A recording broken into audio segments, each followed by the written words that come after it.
Muy buenas noches, oyentes, televidentes, internautas y hermanos migrantes. Esto es Un Café con JJ. Estamos con nuestro invitado de hoy, que es el abogado Rogelio Valencia Alcíbar. Él es analista político, asesor parlamentario, máster en Derechos Humanos, columnista de opinión, fue jefe de despacho de la vicealcaldía de Quito. Trataremos un tema de gran actualidad, que es el derecho internacional y la crisis en Venezuela. Gracias, doctor. ¿Ha sido necesario tal vez que en los últimos años evolucione el derecho internacional para entender cómo manejar una crisis? Yo creo que no ha evolucionado. ¿Cree usted que debería haber evolucionado de forma que de alguna manera se pueda intervenir en crisis políticas tan severas como la de Venezuela, ¿no? Porque no hay que dar muchas señas de esto. 26 años de gobierno chavista, numerosas quejas por supuestas torturas, presos políticos, desaparecidos, etcétera, pero ni las Naciones Unidas, nadie ha podido intervenir. ¿Qué pasó? ¿Hay algún problema en esto de la evolución del derecho internacional? Muy buenas noches con todos, muy buenas noches, estimado Jimmy, gracias por la invitación. Definitivamente es una realidad. La dinámica que tiene que tener la evolución del derecho, y en este caso el derecho internacional, definitivamente nos queda debiendo.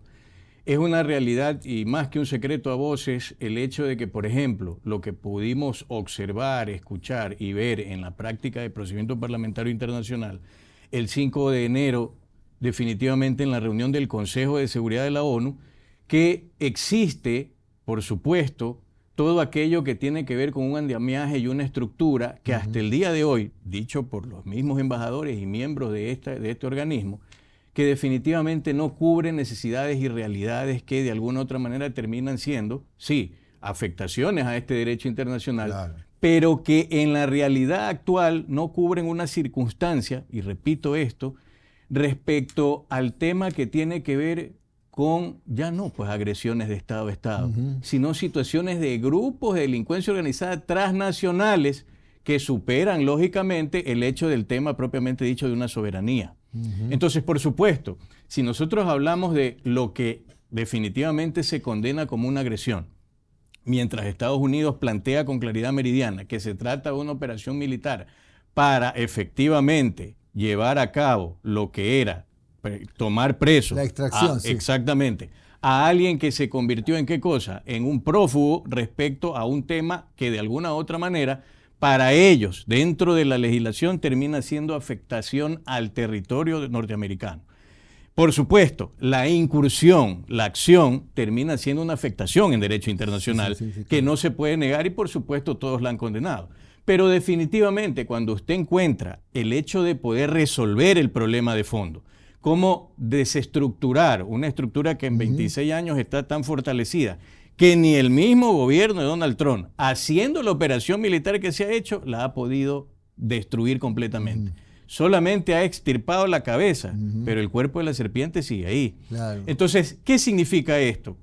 Que definitivamente para este tipo de circunstancias, nosotros vamos a requerir sí o sí una revisión en el derecho internacional de aquello que tiene que ver, por supuesto, evitar lo que es la violencia o el ataque de un país contra otro país, pero tener excepciones y respuestas inmediatas frente a lo que es el crimen organizado transnacional. Lo que pasa, doctor, es que como las decisiones, por ejemplo, de las Naciones Unidas, de la OEA, no son vinculantes, quizás mientras no sean vinculantes, cuando menos en estos temas puntuales, como usted dice, excepcionales, como usted dice, no va a haber cambios. Es una realidad porque el problema está en el fondo. Tenemos no solo la constitucionalidad en los países, sino la convencionalidad. Ese es el famoso principio del pacta sunt servanda. Si de alguna u otra manera los países han adoptado tratados, acuerdos internacionales que los obliga, debe cumplírselos. Entonces, claro, el reclamo, por ejemplo, en la OEA también fue respecto al hecho de la agresión, la invasión, y Estados Unidos repitió la misma línea de defensa que tuvo en el Consejo de Seguridad de la ONU respecto a la operación militar y a lo que para ellos es sacar a alguien que está vinculado con el delito. Le llaman extracción. Esa extracción definitivamente, de alguna u otra manera, tiene que descifrarse o tiene que delinearse en un aspecto propiamente dicho de cuál es el problema de fondo. El problema de fondo es, calificamos este asunto por tema de delincuencia organizada, su financiación y por supuesto las acciones delictuosas, o más allá de eso, tiene que ver con un hecho ya de terrorismo. Y mire usted, mi estimado Jimmy, ahí tenemos un problema bastante extenso a nivel doctrinario y a nivel práctico. La determinación conceptual de terrorismo es subjetiva, porque en algunos países lo que puede ser terrorismo en el occidente, en el oriente resulta que es una especie de... Claro, claro. Entonces, ¿cómo llegamos a poder dilucidar eso para tener una línea base que me permita a nivel internacional decir, mire, este acto que se ha cometido incluso fuera del territorio de ese país, pero con anuencia del mismo, es un acto terrorista o tiene que ver con delincuencia organizada transnacional? Entonces, ahí efectivamente se necesita una evolución que cubra esas realidades a nivel de derecho internacional. Y que ponga todos los actos de terrorismo, sean donde sean, en un mismo nivel, tener el mismo parámetro para medir a todos, pero no es imposible eso. Es bastante difícil, harto difícil, como cuando se tuvo luego la Primera Guerra Mundial el intento de tener la Sociedad de las Naciones, fracasó, vino la Segunda Guerra Mundial y usted tiene la ONU. Sin embargo, el tema tiene que pasar por un hecho de desestructurar lo que se llama sesgos e ideología política. Cuando usted este aditamento, que es propio de los seres humanos, lo quiere introducir en algo que debe ser conceptual, tenemos un problema. Porque, vuelvo y repito, entonces, esa determinación o definición de terrorismo para unos va a estar bien y para otros va a estar mal, o puede mal utilizarse para en un caso determinado perseguir o callar una expresión o definitivamente permitir una acción que desestabilice un Estado. Claro. Entonces, se necesita es que haya un grado de objetividad. Es verdad que no va a ser, humanamente eso es una irrealidad, pero un grado de objetividad sí se requiere. Pero definiciones tienen que existir. Mientras no haya definiciones, es la subjetividad del uno y el otro. Y tendremos la misma discusión, como usted bien decía, que estos órganos internacionales tienen y que resulta que sus resoluciones llegan a ser solamente un canto a la bandera. Exactamente. ¿Y dónde quedan los conceptos, por ejemplo, de soberanía y autodeterminación de los pueblos cuando ocurre esto, pues como lo que pasó en Venezuela, la extracción de Maduro y su esposa? Mire, eso es importante. No solamente son más de un principio que se trató, tanto en lo que tiene que ver en la sesión del Consejo de Seguridad de la ONU, como también en la sesión extraordinaria del Consejo Permanente de la OEA.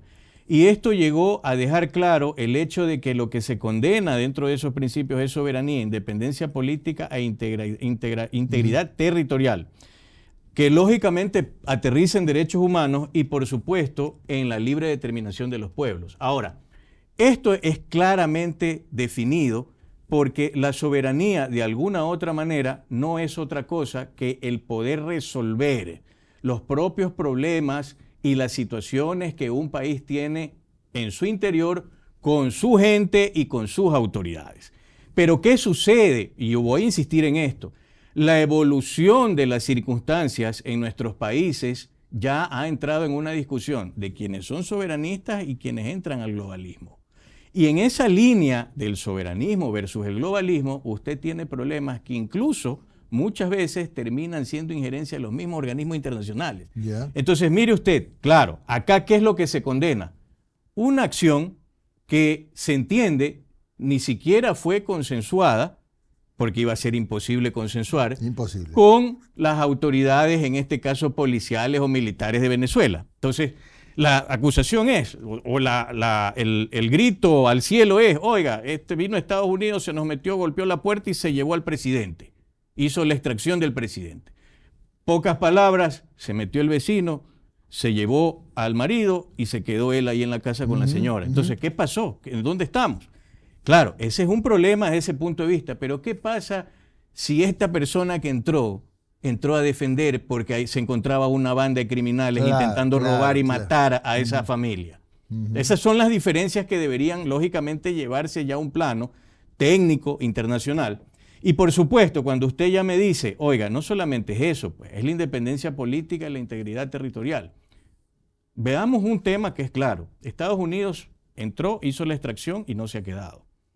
Técnicamente, porque lo que están planteando es hacer que con esta asunción en el poder de Daisy Rodríguez, es el hecho de acompañarle un proceso de transición. Para una transición, acompañándole a ella, porque, vuelvo y repito, es la misma estructura chavista que se ha quedado ahí. Claro, claro. ¿No? Porque, imagínense, Daisy Rodríguez, Jorge Rodríguez, presidente de la Asamblea, Cabello regresó estando de Cuba a Venezuela, Padrino. Y está Vladimir Padrino López. Entonces, ¿hacia dónde debe apuntar esto? Sí, hay que respetar. Estos son principios de derecho internacional que no se pueden violentar y que sientan un mal precedente con simplemente decir, ¿sabe qué? Condenamos esto y no pasa nada. Más allá de la condena tiene que haber esa evolución en el derecho internacional. ¿Para qué? Para que estos actos no se vuelvan a repetir como se han repetido. Y efectivamente, ¿qué es lo que hay que dar? Viabilidad para poder de alguna u otra forma resolver estos problemas, porque ya el mundo se encuentra atestado no solamente de grupos de delincuencia organizada, sino también de grupos terroristas. Entonces, ¿cuál era uno de los planteamientos de defensa que hizo eco tanto en la ONU como en la OEA de Estados Unidos? El indicar que no puede ser y no van a permitir que dentro de Latinoamérica se ubiquen grupos como los que tienen que ver, que se forman lógicamente a nivel de tendencia terrorista, que vienen de Irán, Hezbollah, etcétera. O sea, imagínense, no hablamos de Occidente, ya hablamos incluso de Oriente, de otros lados. Entonces, ¿qué sucede? Efectivamente, nosotros tenemos que enmarcarnos en esto de la libre determinación de los pueblos, en el derecho humano, pero tampoco podemos olvidar que la desgracia de Venezuela le afecta no solo a Latinoamérica. Se cerró a noviembre de 2025 un último estudio de la migración y determina 8.7 millones, casi 9 millones de migrantes. Sí. Primer país que acoge esos migrantes, Colombia. Segundo, Perú. Tercero, Estados Unidos. Entonces, ¿qué esperan? Que la respuesta sea de beneplácito, porque los países ya tienen problemas con sus nacionales.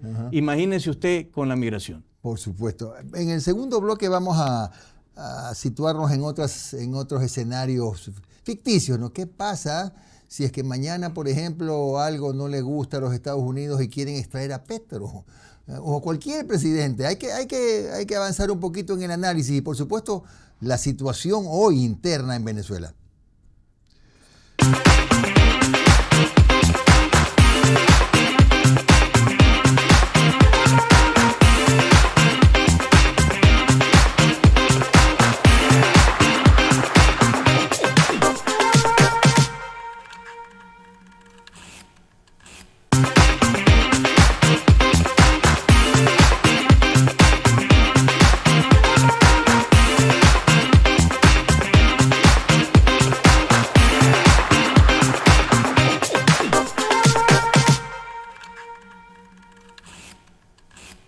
Bien, estamos de regreso aquí en Un Café con JJ y estamos viendo informaciones de última hora.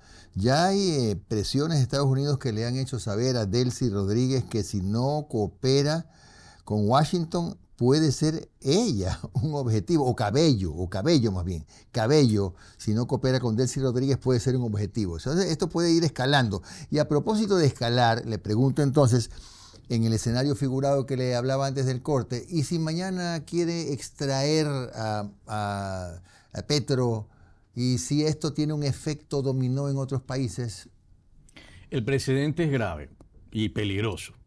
Definitivamente es lo que hace pensar el hecho de que si esto se deja pasar, porque el reclamo a nivel latinoamericano y a nivel mundial es ese, si esto se deja pasar como un simple hecho que queda en la historia, como pasó en 1989, que no hubo extracción, pero sí llegada directa para poderse llevar al comandante Noriega en Panamá.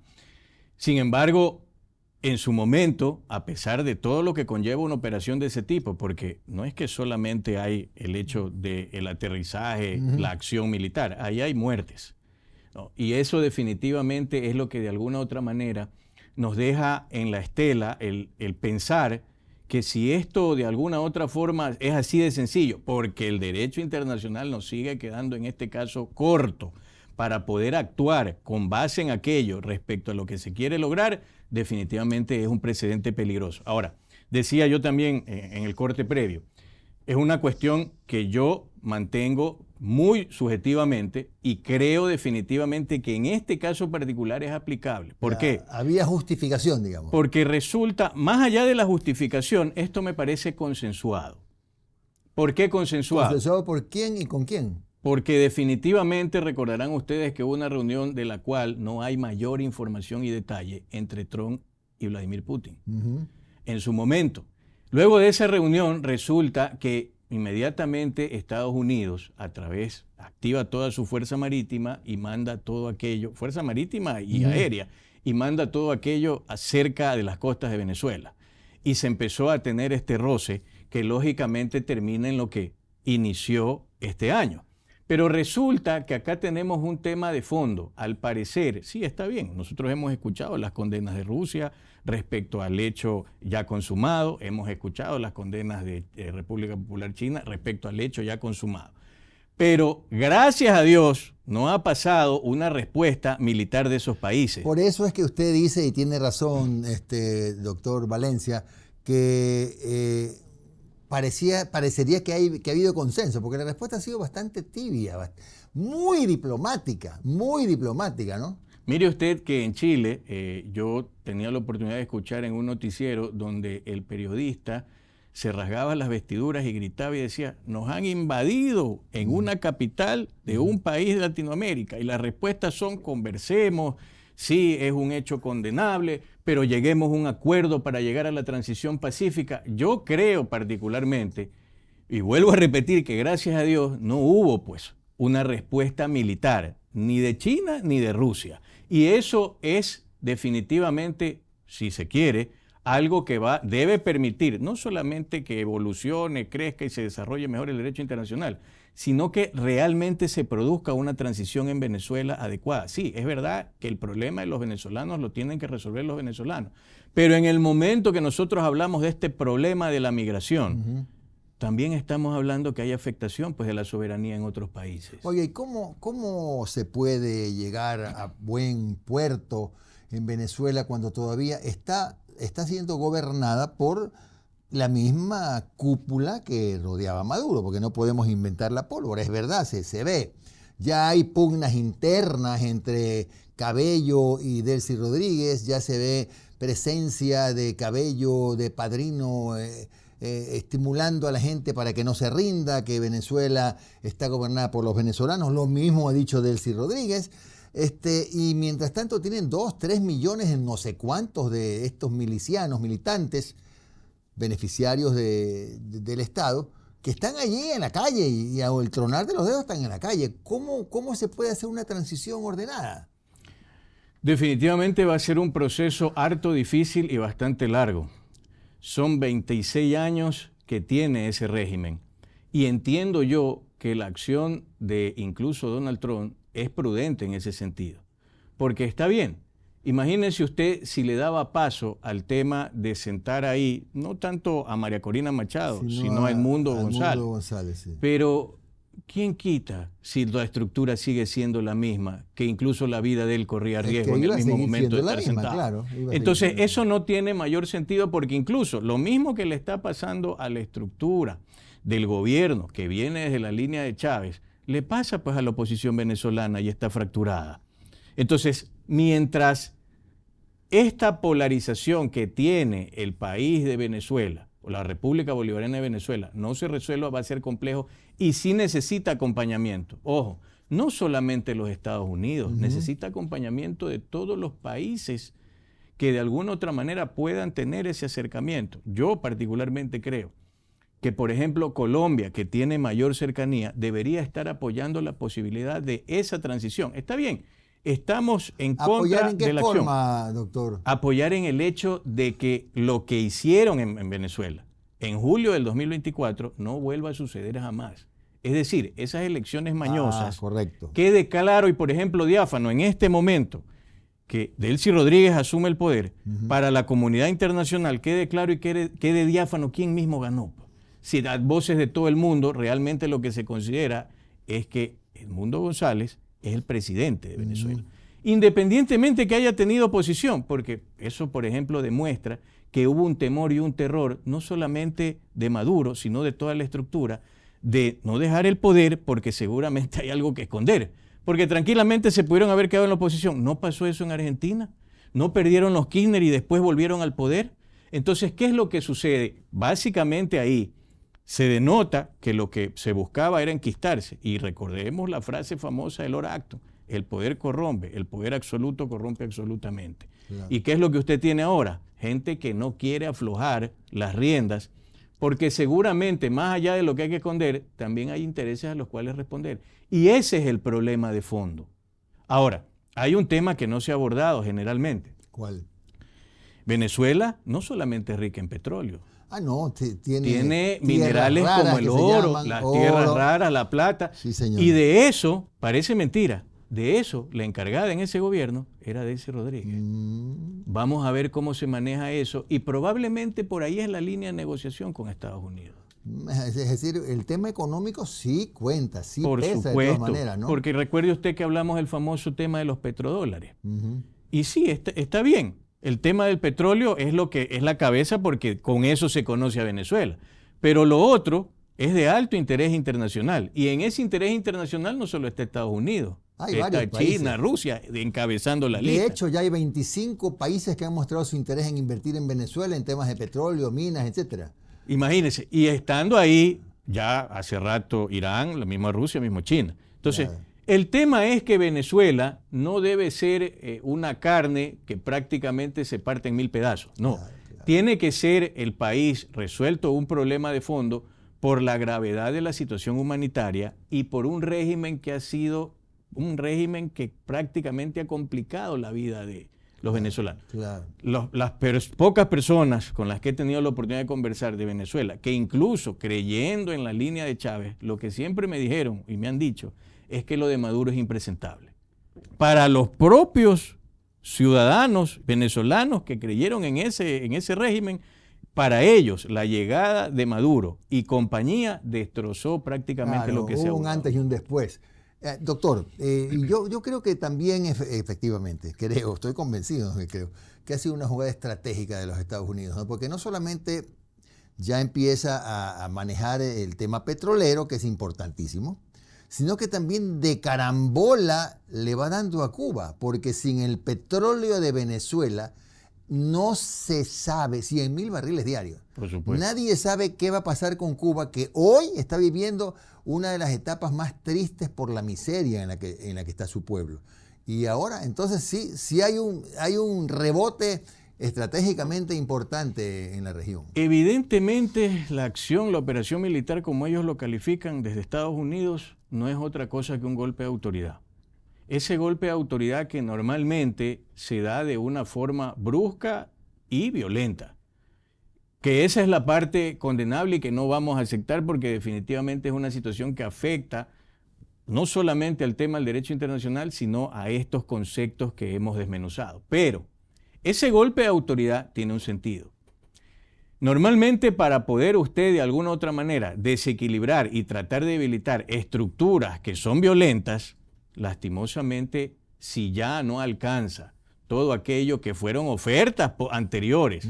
Recordemos que se ofreció el tema que tenía que ver con empezar a canjear presos políticos, el hecho de que Maduro se entregue solo, deje el poder, una serie de propuestas. Pero sí hubo las propuestas. Claro, las propuestas existieron, pero nunca fueron aceptadas por el régimen. Puente de plata, que parece que sí lo aceptó Delcy Rodríguez, no lo sé. Por ahí hay una serie de lucubraciones, pero el tema está en que definitivamente el golpe de autoridad sí genera a nivel latinoamericano no solamente afectaciones directas, sino indirectas, porque aparte de Cuba, también se afecta por una serie de países donde están funcionando gente cercana a ese régimen, el mismo Colombia, ¿no? Y en el resto de países como el nuestro, donde este tema, por ejemplo, que no puede ser guardado de organizaciones que de alguna u otra manera, si bien es cierto, tiene que comprobarse ese nexo, definitivamente de dónde viene tanto financiamiento para poder actuar y dispersarse en diversos países. Si no, pregúntele a Chile el problema que tiene, Ecuador lo Perú. que tenemos, Perú. Entonces, definitivamente, sí, ese golpe de autoridad lo que debe traer es efectivamente el hecho de que ahora lo que viene, aparte de la transición, es el aviso concreto de que estas prácticas en Latinoamérica no pueden continuar. Claro. En un minuto, doctor, ¿usted cree que 90 días, 120 días, cuántos días serán suficientes para que en Venezuela se pueda garantizar una próxima elección libre y legítima? Yo particularmente creo, Jimmy, ahí que el periodo para el cual estuvo lógicamente programado, que se interrumpe con esta extracción de Maduro, debe aproximadamente llevar entre unos 12 o 15 meses Así creo yo también. para que definitivamente porque lo que va a hacer Trump a través de ese seguimiento que pretenden, porque entiendo que la cabeza de ese trío que va a mandar a hacer el seguimiento es Marco Rubio, lo principal debe ser lógicamente una depuración. Mínima será, pero con esa depuración que tiene que ver directamente con el Consejo Nacional Electoral de Venezuela, permita unas elecciones libres y se tenga un nuevo presidente. Gracias al doctor Rogelio Valencia Alcíbar. Hemos hablado del derecho internacional y la crisis en Venezuela. Los acompañaremos nuevamente mañana a las 22 horas. Hasta entonces, que descansen.